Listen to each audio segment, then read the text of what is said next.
name is Rocha. My project is entitled Mirror, Mirror, Gender and Beauty in the Twilight series. In my project, I examine the depiction of vampire bodies and how that relates to vampires' inner nature. Although the Twilight series is the main focus, I'm also examining Sheridan Le Fanu's novella Carmilla, Bram Stoker's novel Dracula, and the Buffy the Vampire Slayer television series. These other vampire texts provide background for my project by showing the varying representations of vampire bodies and how the changing appearance is an indicator of changing nature. I argue that as vampire bodies change, so too does vampire nature, going from a savage, uncontrollable nature to a domesticated or self-controlled nature. This shift signifies a change in vampire bodies from emphasizing sexuality to sensuality, or the heightened awareness of the physical body. In Twilight, this sensuality not only reflects the vampire's self-control, but also highlights society's fascination with physical appearance and the ideal of perfect beauty. In Stephenie Meyer's Twilight series, the vampires are a part of mainstream society. The Cullen children, Rosalie, Emmett, Jasper, Alice, and Edward, attend high school with unsuspecting human peers. The Cullen parents, Carla and Esme, are respected members of Fort Washington, the town where the story takes place. Carla is a doctor and Esme is a housewife. Aside from Bella, none of the other humans know that the Cullens are vampires. They do not pose a threat to others, thereby blending into society. The Cullens' acceptance into society is due to their domesticated nature. Unlike previous vampires that fed on human blood, the Cullens feed on animal blood, even making sure not to feed on endangered species so they do not disrupt the environment. In addition to a change in feeding habits, the Twilight vampires also mark a shift in vampire bodies in that they are defanged.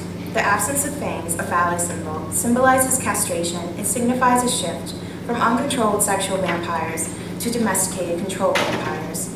Instead of phallic teeth that penetrate, the Twilight vampires have perfect listening teeth that emphasize purity or abstinence. The Twilight vampires are marked by another characteristic, their beauty. The vampire's physical beauty is the first characteristic the narrator Bella observes. I stared because their faces, so different, so similar, were all devastatingly and inhumanly beautiful. They were faces you never expected to see, except perhaps on the airbrushed pages of a fashion magazine, or painted by an old master as the face of an angel. It was hard to decide who was the most beautiful, maybe the perfect blonde girl or the bronze-haired boy. The comparison to airbrushed pages of a fashion magazine and a painted face of an angel elevates the vampire's beauty to a humanly unachievable ideal Bella compares herself to. Just as the pictures in fashion magazines are airbrushed to eliminate any flaws, the vampires have no aesthetic flaws as well. That the vampires appear so different and yet also so similar implies that while each one has their own individual beauty, this creates a uniform beauty among the group. The beautiful vampires are products of the vampire transformation, where their imperfect human body is turned into a perfect vampire one. Instead of blood being the cause of the transformation, is vampire venom which turns humans into vampires. When venom hits the bloodstream, it triggers the transformation process. Bella describes the venom as a scalding pain and a fire that does not stop. The venom erases human blemishes, flaws, and imperfections, so that the person is essentially born anew as a vampire.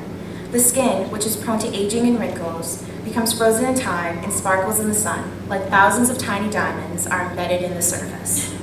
Bella observes this in Edward, who she further states is a perfect statue carved in some unknown stone, whose skin is smooth like marble, glittering like a crystal. Edward's description as a perfect statue with skin smooth like marble, perfect texture, set and smooth, is similar to a person who has undergone Botox, where their skin becomes smooth and frozen like a statue. While Edward's vampire skin is beautiful because it is unnatural, Bella's attractiveness stems from her scent, heightening the desire for the taste of her blood. Edward tells Bella, "You are exactly my brand of heroine," emphasizing the allure her blood has for him. Bella's blood further contributes to the sensuality of the novels because her blood manifests itself as a scent, which in return brings Edward physically closer to Bella by arousing his senses. Bella often says how she can feel his nose sliding along my jaw, inhaling, to which Edward responds, "Just because I'm resisting the wine doesn't mean I can't appreciate the bouquet. You have a very floral smell, like lavender or freesia. It's mouth-watering." While this emphasis on blood as beauty may appear to place importance on beauty that is, quote, under the skin, The frequent descriptions of Edward's touching Bella's body emphasizes the pleasures of touching the physical body. Edward's explanation that he is resisting the wine not only means he is resisting the desire to drink her blood, but also to express his sexual desire. Edward tells Bella that, on the one hand, there is the hunger, the thirst, that deplorable creature that I am, I feel for you, but there are other hungers. The other hungers he is referring to are his sexual attraction to Bella. Yet just as Edward is resisting the wine to appreciate the bouquet, he also resists giving into his sexual desire. He resists giving into his sexual desire because to give into his desire would mean a loss of control of his need. He has such a need to be in control of himself that he and Bella have a standard of careful non-contact, where they are careful not to get too physically passionate. This caution can be seen in their first kiss, Bella describes. His cold, marble lips pressed very softly against mine. Blood boiled under my skin, burned in my lips. My breath came in a wild gasp. My fingers knotted in his hair, clutching him to me. My lips parted as I breathed in his heaty scent. Immediately, I felt him turn to unresponsive stone beneath my lips. His hands gently, both irresistible force, pushed my face back. Wait for a moment, please. His voice was polite, controlled. He laughed aloud. I'm stronger than I thought. It's nice to know. I wish I could say the same. I'm sorry. You are only human after all. I kept my eyes on his, watched as the excitement in them faded and gentled. Bella's reference to her blood as it boils under her skin and burns in her lips, a vaginal symbol, alludes to her sexual desire. Bella's use of wild conveys her passion as raw and untamed. Edward's response, turning to unresponsive stone, cools Bella's desire and defers the sexual moment. Bella notes this by saying that she watched as the excitement faded and gentled. Edward and Bella's sexual desire is restrained. For Edward, this restraint illustrates his self-control, whereas for Bella, it represses her sexuality. For Bella, it is difficult for her to understand why someone as perfect as Edward would love her. She tells Edward, I'm absolutely ordinary. Well, except for bad things like all the near-death experiences and being so clumsy I'm almost disabled. Bella devalues herself, highlighting a physically negative attribute, clumsiness, as her only distinctive quality. Deborah Gimlin explains the relationship between the physical body and the eternal self in her book, Body Work, stating that the body is fundamental to the self because it serves to indicate who an individual is internally, what habits the person has, and even what social value the person merits. Internally, Bella is disabled, needing romantic relationships to give her value. When Bella is not involved in a relationship, she loses self-value. As a result, Bella devalues her physical body by engaging in risky behavior. For instance, in New Moon, after Edward leaves her, Bella decides to be as reckless as she can possibly manage in force. She finds that as she engages in risky behaviors, she'll hear Edward's voice warning and berating her. Although she is physically endangering herself, she's so amazed by the sheer beauty of Edward that she decides she can't allow her memory to lose it, no matter the price. This price she is willing to pay is her own life, as her final risky act is jumping off a cliff.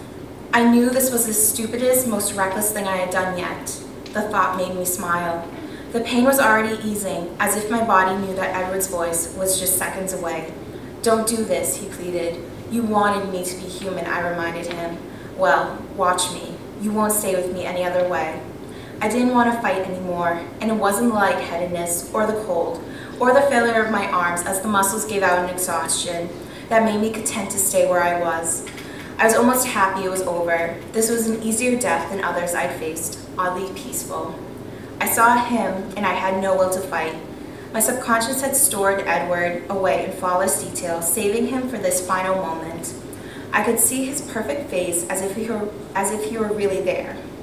The exact shade of his icy skin, the shape of his lips, the line of his jaw, the gold tinting in his furious eyes. Why would I fight when I was so happy where I was?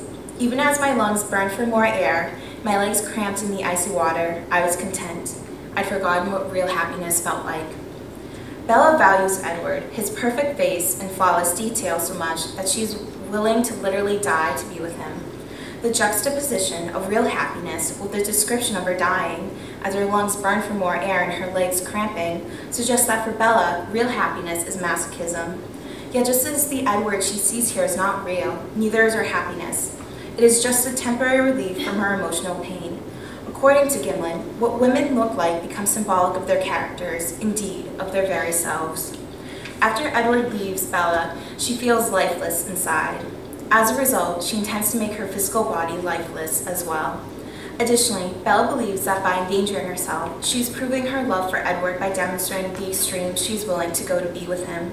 She tells him, "You won't stay with me any other way," meaning that she's so desperate to be with him that she's willing to kill herself even though he has left her. Bella is desperate to be with Edward because he tells her she is special. Although Bella has a hard time believing she's anything but ordinary, Edward tells Bella, "You are the opposite of ordinary," and "You are my life now." Despite these reassurances from Edward, Bella still feels insecure about her value to Edward. Her insecurity stems from the fact that as a vampire, Edward will never grow old, but as a human, Bella will. Her anxiety about aging is expressed on her 18th birthday when she wakes up from a nightmare. It had hit. It was even worse than I feared it would be. I could feel it. I was older. Every day I got older, but this way was different, worse, quantifiable. I was 18, and Edward never would be. I was almost surprised that the face in the mirror hadn't changed. I stared at myself, looking for some sign of impending wrinkles on my ivory skin. The only creases were the ones on my forehead. It was just a dream, I reminded myself again. Just a dream, but also my worst nightmare. For an 18-year-old to have this fear of aging is ludicrous and troubling. Yet for Bella, who has the ideal of vampire beauty to compare herself to, aging is a concern. Her worst nightmare is aging, even by 1 year. She's afraid that as she gets older, her looks will fade. While there are no impending wrinkles on her ivory skin now, she fears that soon she will resemble her appearance in the nightmare and be ancient, creased, and withered.